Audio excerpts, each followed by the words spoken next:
कटिहार सदर अस्पताल पर जिले की लाखों की आबादी निर्भर है, लेकिन यहां की लचर व्यवस्था और अस्पताल प्रशासन की मनमानी के कारण यह अस्पताल हमेशा ही सुर्खियों में रहता है। अस्पताल में दो जनरेटर है, लेकिन फिर भी मरीजों का इलाज टॉर्च की रोशनी में होता है। बिजली जाने के बाद सदर अस्पताल अंधेरे में तब्दील हो जाता है। जनरेटर चलाने के लिए ऑपरेटर नहीं है, जिससे काफी परेशानी हो रही है और मरीजों को भी कई दिक्कतों का सामना करना पड़ता है।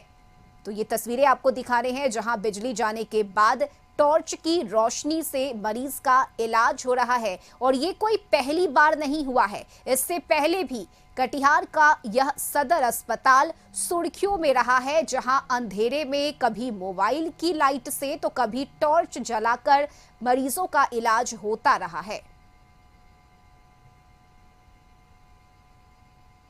सदर हॉस्पिटल का जो नया निर्माण हुआ, उस दिन से लेकर अब तक मुझे लगता है कि साल भर हो गया। इन सालों में ऐसा कोई दिन नहीं है जिस दिन बिजली कटी हुई नहीं रहती है।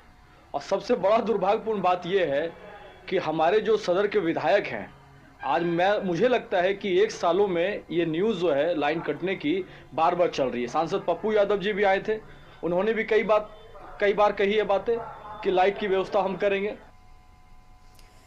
और कटिहार से सहयोगी रितेश हमारे साथ जुड़ गए हैं। रितेश, ये पहली बार ऐसी तस्वीरें हम नहीं दिखा रहे हैं दर्शकों को। इससे पहले भी सदर अस्पताल में मोबाइल की लाइट से इलाज हुआ, वो तस्वीरें भी हमने दिखाई और अब एक बार फिर से टॉर्च की लाइट से इलाज हो रहा है। आखिर क्यों व्यवस्था यहाँ पर दुरुस्त नहीं की जा रही है? देखिए रश्मि, ये दुर्भाग्य है कटिहार जिला का। कटिहार का ये एकमात्र सदर अस्पताल जो जिले का मुख्य अस्पताल है, वहाँ जनरेटर रहते हुए दो जनरेटर रहते हुए जो है उसको ऑपरेट नहीं किया जाता और अंधेरे में जो है जो डॉक्टर है या स्वास्थ्य कर्मी है वो मरीजों का इलाज करते हैं। यहाँ के जनप्रतिनिधि की बात करें तो यहाँ के सांसद ने भी सदर अस्पताल का दौरा किया। जो ये मौजूदा विधायक है तारकिशोर प्रसाद, उन्होंने भी दौरा किया। उन्होंने भी आश्वासन दिया था कि जल्द ही जो जनरेटर की सुविधा है वो बहाल कर दी जाएगी, लेकिन अब तक कोई सिर्फ जो है बयानबाजी होती रही है, इसका पॉलिटिकल माइलेज लिया जा रहा है। लेकिन सबसे बड़ी बात जो जनरेटर के रहते हुए जो बातें सामने आ रही है कि जिला पदाधिकारी को ओर से वर्क ऑर्डर नहीं दिया गया है, जैसा स्वास्थ्य कर्मी कहते हैं। अब जिला पदाधिकारी भी इस मामले में लापरवाही बरत रही है, बातें सामने आ रही है। और सबसे बड़ी बात सदर अस्पताल की अगर लापरवाही की बात करें, यहाँ लिफ्ट है, लिफ्ट भी काम नहीं कर रहा है और जो मरीज है उन्हें, जो गर्भवती महिलाएं हैं, जो पेशेंट हैं, उन्हें काफी परेशानियों का सामना करना पड़ा। तो कहीं न कहीं जो सदर अस्पताल के जो प्रशासन है, चाहे सीएस की बात कर रही है, डीएस आशा सदर की बात कर रहे हो, पूरी तरह से लापरवाह है।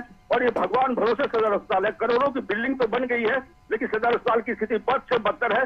आए दिन जो मरीजों को परेशानियों का सामना करना पड़ता है और साथ ही साथ जो सदर अस्पताल की जो प्रशासन है पूरी तरह जो कहते हैं लापरवाह है। और अब देखना यह है कि कब बिल्कुल रितेश, ये लापरवाही है और जनरेटर ऑपरेटर नहीं है, तो इसके लिए अस्पताल प्रबंधन को देखना होगा ताकि मरीजों को किसी तरह की कोई परेशानी ना हो। बहुत शुक्रिया रितेश आपका तमाम जानकारी के लिए।